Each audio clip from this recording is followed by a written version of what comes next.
ایسا نہیں کہ بندہ کچا ہے، نہ نہ، حضور نے فرمایا عمر کی زبان پر تو رب نے حق جاری فرما دیا، فاروق جو کہہ دیں اللہ اس کے مطابق قرآن نازل کر دیتا ہے۔ امام سیوطی نے ان آیات کی تفصیل لکھی ہے جو حضرت عمر کی رضا کے مطابق نازل ہو گئی، لیکن حضرت عمر کے سامنے ایک بی بی لائی گئی، اس نے زنا کیا، سیاستہ میں روایت، حضرت فاروق اعظم نے ہاتھ جاری کر دی، فرمایا لے جاؤ اسے سنسار کرو یا کوڑے مارو۔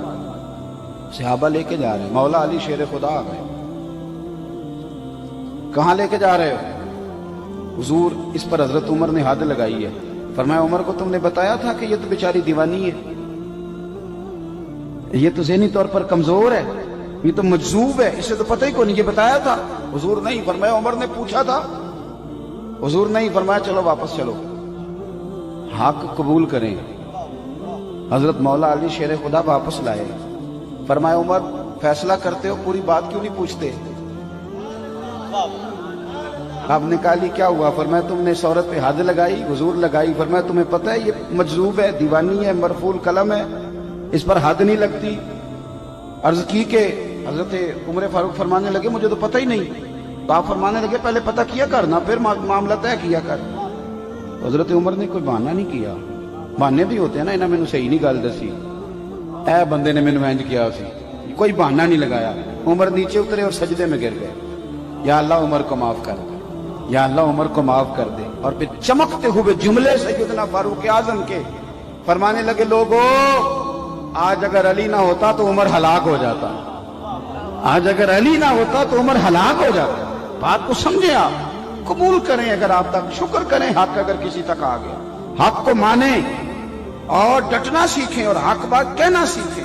حضرت عمر فاروق رضی اللہ تعالیٰ عنہ کے زمانے میں بھی کچھ معاملات ایسے ہوتے ہیں۔ امام غزالی نے لکھا ہے کہ ایک نوجوان شراب چھپا کے نا اپنی چادر کی اوٹ میں تو حضرت عمر کے سامنے سے گزر رہا تھا، شراب چھپا کے۔ میں اکثر کہتا ہوں کہ آج بھی کوئی منع کرنے والا ہو تو لوگ منع ہونے کو تیار تو ہیں، پر ہم منع کرنے کو تیار نہیں ہوتے۔ اگر ہمارے کہنے پہ بڑی بڑی محفلیں ہو سکتی ہیں تو ہمارے کہنے پہ داڑھی بھی پوری ہو ہی سکتی ہے، لیکن ہم کہتے ہی نہیں، مزاج ہی نہیں، اس طرف لاتے ہی نہیں۔ ہمارے کہنے پر اگر بڑے بڑے چندے لوگ دے دیتے ہیں تو امید ہے نمازی بھی ہو ہی جائیں گے۔ توجہ دلانے کی، حضرت عمر کے زمانے میں بھی یہ مسئلہ ہوا۔ میری باتوں کی سمجھ آ رہی ہے سارے دوستوں؟ ایک نوجوان جا رہا ہے، شراب چھپائے تو سیدنا فاروق اعظم نے تلوار نکالی ہوئی، یہ کیا ہے، کدھر جا رہے ہو؟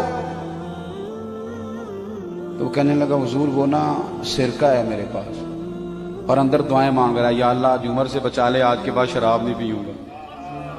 اندر دعائیں مانگ رہا ہے، اللہ عمر سے بچا لے، آج کے بعد شراب، حضور سرکہ ہے سرکہ۔ حضرت عمر کہنے لگے کھول نہ ذرا، چادر کھولی تو بوتل میں واقعی سرکہ نکل آیا۔ وہ الحمدللہ الحمدللہ پکار کے چلنے لگا۔ ایک روایت میں نے ایسی بھی پڑھی کہ جب وہ جا رہا تھا تو حضرت عمر نے آواز دی، فرمانے لگے عمر سے ڈر کے توبہ کی ہے تو شراب کا سرکہ بنا ہے، اگر تو رب سے ڈر کے توبہ کرتا تو اللہ نے اس کو شہد بنا دینا تھا اور تیرے کام آ جاتا۔ کوئی ہونا تو چاہیے نا منع کرنے والا۔ اور ایک بات اور آپ سے عرض کروں، جب آپ تک حق آ جائے تو اسے قبول بھی کریں، حق آ جائے تو اسے۔ حضرت عمر کا زمانہ تھا، مصر فتح ہو گیا، حضرت عمر بن عاص گورنر بنے۔ رواج یہ تھا مصر کے اندر کہ ایک دریا چلتا تھا، دریائے نیل، اور سارے مصر کا انحصار اسی دریا پہ تھا۔ فصلوں کو پانی بھی لگتا اسی سے، جانور بھی اسی سے پانی پیتے، کھیتیاں بھی اسی سے سیراب ہوتی۔ سال کے بعد وہ دریا خشک ہو جاتا، سال کے بعد وہ دریا خشک ہوتا، اور جب خشک ہوتا نا تو ایک کواری لڑکی قتل کر کے دریا میں ڈالتے، پھر وہ دریا چلتا۔ آج بھی بہت ساری جگہوں پہ اوہام پرستی ہے، کہتے ہیں ہمارے آستانے کا طریقہ ہے۔ میں نے کہا آستانے کا اس آستانے کا طریقہ ہوتا ہے جس آستانے کا تعلق در مصطفیٰ سے ہوتا ہے، باقی کسی آستانے کا اپنا کوئی ذاتی طریقہ نہیں۔ طریقہ وہ جو میرے نبی پاک کا طریقہ ہے، اس سے ہٹ کر کون سا طریقہ ہے؟ ہمارے آستانے کا طریقہ ہے، ہماری یہ رسم ہے، ہمارا یہ رواج ہے۔ اٹھا کے بھاگ جاؤ رسم و رواج، ہمارے رسم و رواج رسول اللہ کی سنت کے پابند ہیں۔ سارے بولیے صلی اللہ ہو، پھر ایک دفعہ پڑھیے درود شریف صلی اللہ ہو، 3 دفعہ کر لیں تاکہ تعداد ہو جائے، صلی اللہ ہو علیہ۔ نبی پاک صلی اللہ علیہ وسلم کا طریقہ اصل طریقہ ہے۔ حضرت